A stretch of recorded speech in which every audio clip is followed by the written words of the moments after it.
Meeting এর আজকে তৃতীয় দিন, কিন্তু গতকালকের অসমাপ্ত আলোচনা জাতীয় সাংবিধানিক পরিষদ বা ন্যাশনাল কনস্টিটিউশনাল কাউন্সিল এবং রাষ্ট্রপতি নির্বাচনের প্রক্রিয়া, গতকালকে যেহেতু এনসিসি নিয়ে দিনব্যাপী আলোচনা হয়েছে, কনক্লুশনে পৌঁছানো যায় নাই। আজকে রাষ্ট্রপতি নির্বাচনের প্রক্রিয়া নিয়ে আলোচনা হয়েছে। সেখানে সব রাজনৈতিক দল আমরা সব একমত হয়েছে যে বিদ্যমান যে প্রক্রিয়া রাষ্ট্রপতি নির্বাচনের, সেটার আমরা পরিবর্তন চাই। এখন পরিবর্তনের প্রক্রিয়া নিয়ে বিভিন্ন রাজনৈতিক দলের বিভিন্ন ধরনের মতভেদ তৈরি হয়েছে।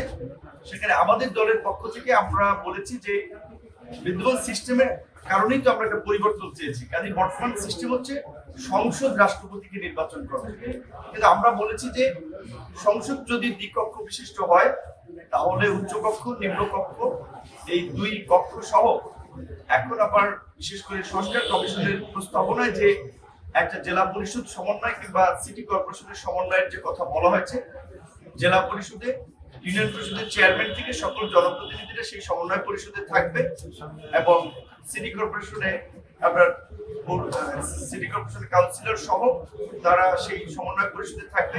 সেখানে একটি করে ভোট থাকবে, কিন্তু ভোটের ক্ষেত্রে বলা হচ্ছে যে সবাই মিলে ভোট দেবে, অর্থাৎ রাষ্ট্রপতি প্রার্থী পদে যিনি সর্বোচ্চ ভোট পাবেন ওই ভোটটা কাউন্ট হবে।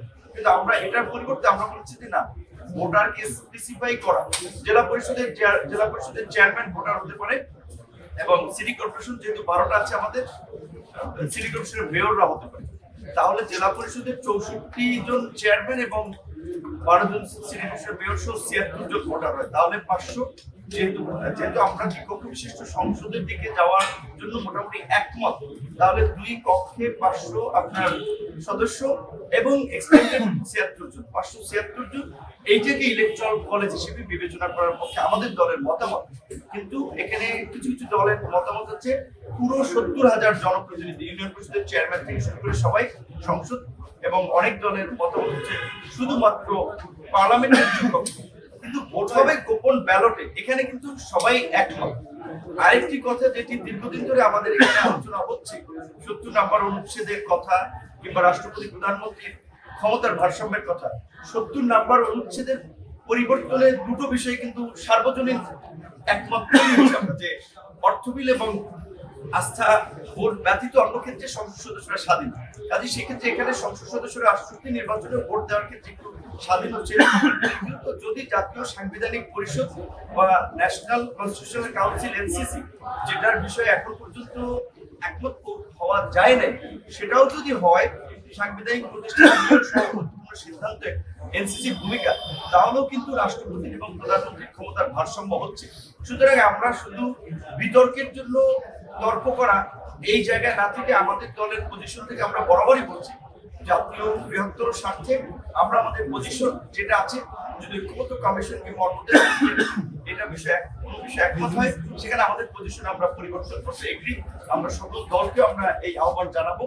এবং বিশেষ করে এখানে এটি ঠিক যে দুটি দলের আলোচনা কিংবা প্রস্তাবকে অনেক ক্ষেত্রে প্রাধান্য দেওয়া হচ্ছে, এই জায়গাটা থেকে আমরা বরাবর মতো পরিষ্কার করতে চাই যে গণ অভ্যুত্থান দুইটি দলের নেতৃত্ব হয়নি।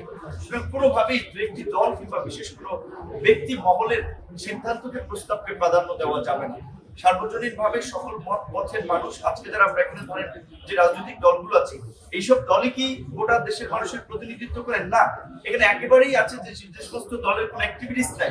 আবার এমনও দল আজকে আমরা দেখতে পেলাম যারা ধরেন আপনার এই আওয়ামী লীগের দোসর ছিল, তারাও কিন্তু এখানকার আলোচনায় বিভিন্ন দলের প্রধানদের মারফতে তদবির করে এখানে এসেছে। এই বিষয়টি আমরা আজকে প্রশ্ন তুলেছি এবং এই বিষয়ে পরবর্তী মিটিং এ এই বিষয়ে আমরা একটা সমাধান চাবো যে যারা যেই ফেসিবাদের বিরুদ্ধে লড়াই করেছি, তাদের ক্ষমতার বেনিফিশিয়ারি ছিল, তাদের 14 দলে ছিল, তারা যদি এই আলোচনায় থাকে, এখানে আসে, এটা এই জুলাইয়ের প্রতি অবমাননা, শহীদদের সাথে বেইমানি, এইটার বিষয়ে আমরা কম্প্রোমাইজ করবো। নেক্সট মিটিং থেকে এটার বিষয়ে আমাদের একটা জড় অবস্থান থাকে।